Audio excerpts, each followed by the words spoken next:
Good morning, everyone. It's Madi with Good Morning Osceola. Today is February 15th. It's a beautiful Monday morning, and it's a brand new week. We're about to get started. So if you are here on our page today, I would love for you to comment below. It looks like we've got one viewer so far, so I'm going to let people kind of wake up and get onto the stream as we get started this morning.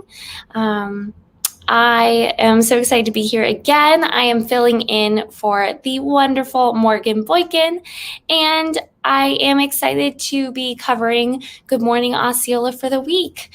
So if you are joining us, please be sure to let me know in the comments. I would love to see who is on our thread. And I'm getting some messages from my good friend, Miss Lisa Ronan. So let me turn that off so it doesn't distract us this morning.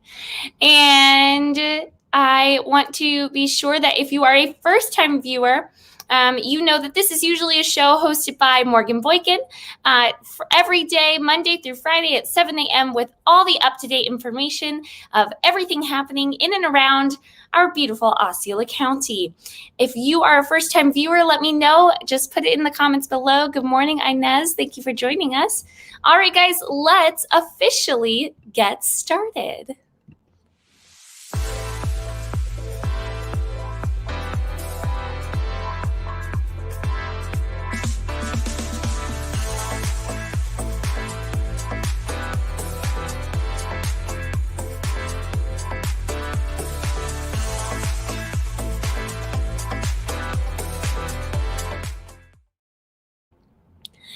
Alrighty, guys. Again, it is February 15th. Today is actually my parents' anniversary, so I'm going to give them a shout out. Happy anniversary, Mom and Dad. Thank you for all you do and for everything that you've got me here. It's because you guys are together that I'm here, so I'm very happy. Happy anniversary, Mom and Dad. Alrighty, guys. I am just going to pull up all that we are talking about today. Awesome. So let's get started with the news. So this week, we've had a lot going on. We're going to start in St. Cloud. If you're from St. Cloud, give us a shout out in the comments. I love St. Cloud. I've loved checking out all of their new and improved downtown area. It's been a great improvement for the city, and I've gotten to work a lot with the St. Cloud City Chamber of Commerce, and they are an awesome group. So let's talk about St. Cloud's. The city of St. Cloud passed an ordinance allowing food trucks to continue to operate. So this happened Thursday night. The St. Cloud City Council passed an ordinance, again, allowing the food trucks to operate within certain areas of St. Cloud. This ordinance will allow food trucks to operate within the highway business zoning designation under a conditional use permit. In the past, city zoning laws did not allow food trucks, but the Florida legislature passed a law that took effect on October 1st, precluding local governments from banning food trucks. I love food trucks, so this is great news for me. Before voting to adopt the ordinance, council struck some of the proposed restrictions, including those that would have required food trucks to be on parcels at least 1 acre in size, be 500 feet from existing brick and mortar restaurants, and one that would have limited food truck permits to 12 months with no opportunity to renew at 24 months. Well, that's a tough investment. If you can't go past 2 years, it'll be pretty hard. So it looks like those are all good signs for anyone who is in the food truck industry and is looking to bring their yummy, delicious food to our beautiful St. Cloud. I am looking forward to that. Again, I love food trucks. All right, moving on to our next topic. Our Citizen Advisory Group for School Safety met at the school district safety meeting on Wednesday night at the school district of Osceola County in response to an incident between a school resource officer, Deputy Ethan Forner, and the Osceola County Sheriff's Office, and a 16-year-old student, Taylor Bracey, from Liberty High School in Kissimmee. This was a serious occurrence that happened, and we've been posting a live updates on Positively Osceola. So if you don't know what I'm talking about, go ahead and check out those articles about it. Osceola County School Board member Julius Melendez decided to form the Citizen Advisory Group so community members could discuss how to improve school safety and review the school's district policies for school resource officers. The group also heard from the school district supervisor of their behavioral programs, Yolanda Rodriguez, who said she spent 15 years working with staff preparing them for students who are in full crisis mode and how to act with these students without becoming physical with them. She manages the district's CPI program, Nonviolent Crisis Intervention. Rodriguez explained that the goal is to de-escalate a crisis by using verbal de-escalation techniques and to help the staff evaluate the likelihood of a crisis. So awesome news there. We are having the conversations that need to be had here in Osceola County for any future incidents like that. The Osceola County Sheriff's Office is searching for multiple suspects after a fatal shooting that happened in Osceola County. There was a man who was fatally shot, and there were guns fired at other people in the Four Corners area on February 2nd around 12:30 a.m. The sheriff's office was called about shots being fired near Westside Boulevard and Monaco Boulevard in the Four Corners area. According to investigators, 2 victims were walking to their vacation rental when they were approached by a black 2018 to 2021, they're not sure of the year, Chevrolet Equinox SUV with several individuals wearing dark clothing inside. One of the suspects was wearing a dark ski mask, got out of the vehicle, and showed a handgun. The victims ran from the suspects, but were fired at as the vehicle chased them. One of these victims, 62-year-old Anthony Williams, was struck by the gunfire. He was transported to a nearby hospital where he later died.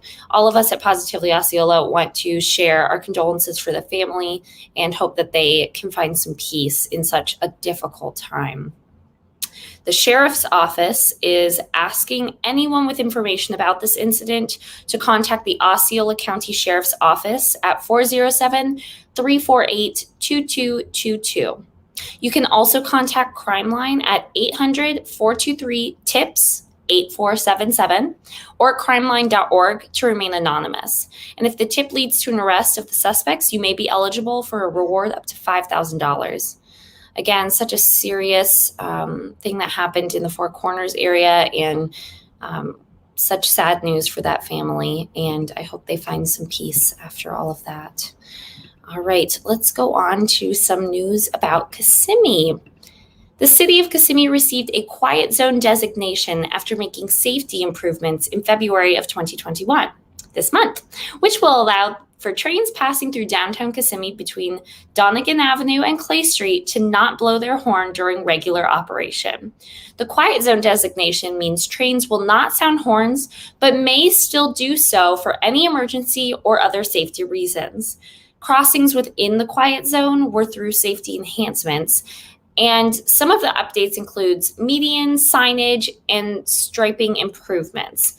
Also, train crossings are now equipped with active warning devices like flashing lights, gates, warning train detection systems, and power out indicators. Train conductors and motorists can quickly identify an active quiet zone by the no train horn sign next to the crossing.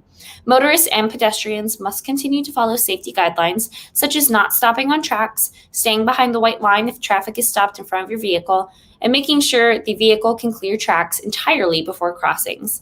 I was just crossing the streets, and one half the railroad crossing barrier was down and the other half it wasn't.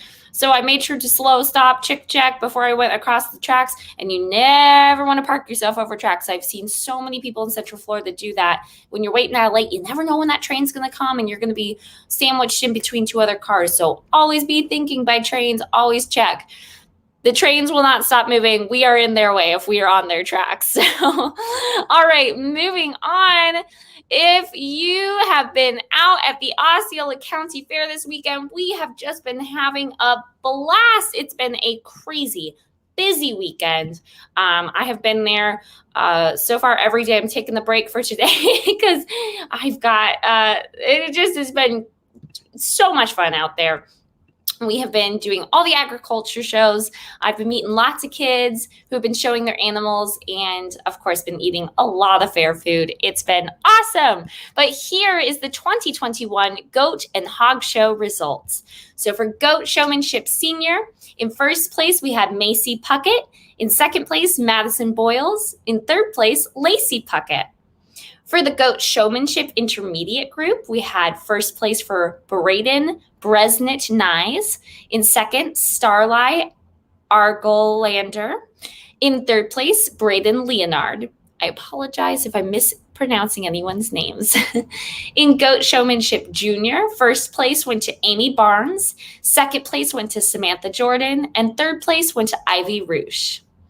In the Goat Market Show Grand Champion category, that was Macy Puckett. And for Reserve Champion, for the Goat Market Show, the Grand Champion was Macy Puckett. The Reserve Champion was Madison Boyles. The Osceola County Breadwinner was Gerald Pfeiffer. And the Goat Good Neighbor Award went to Lacey Puckett. Looks like we got some family members competing in the market shows, which happens quite a bit. In the Market Hog Show, the grand champion was Rhett Coggins. The reserve champion was Max Coggins. And the third place was Grace Herb. Fourth went to Ansley Bow. And fifth went to Kinley Crosby. Congratulations to all of the winners and all of the participants. It takes so much work to show an animal and so much confidence and professionalism at such a young age for these kids to come out there and show their animals. And it's such a special part of our tradition with the Osceola County Fair. It began as a livestock show, and now it's continued into this large county fair that we have every year. So the tradition began right there in the barn. And if you ever get a chance to stop by this year, we're a little more restricted with COVID restrictions, but you could go outside and watch the screen and see a live feed of what's happening inside, or you can check out the live feed on OsceolaCountyFair.com. They also have a live feed of all the agriculture shows there. You'll probably see me running around in my Miss Osceola crown and sash, so keep an eye out. Alrighty, guys, it's just about time for us to finish up our broadcast. So it's time for some weather. Let me get that nice and big for you. So we've got a little bit of rain at the beginning of the week, but it is going to warm up and get sunny and warm. And probably shiny after some rain. I'm looking forward to Saturday where the high is going to be 66. That'll be a perfect day out at the fair. Maybe I'll have a light jacket on. Ooh, it'll be so great. Today we do have thunderstorms with a high of 86 and a low of 67. All right, guys, that is it for me this morning. Oh, I've got so many comments. Let's see. Oh, good morning, Melissa and Karen and David. Thank you all for joining us. It means so much that you took a second to make a comment there.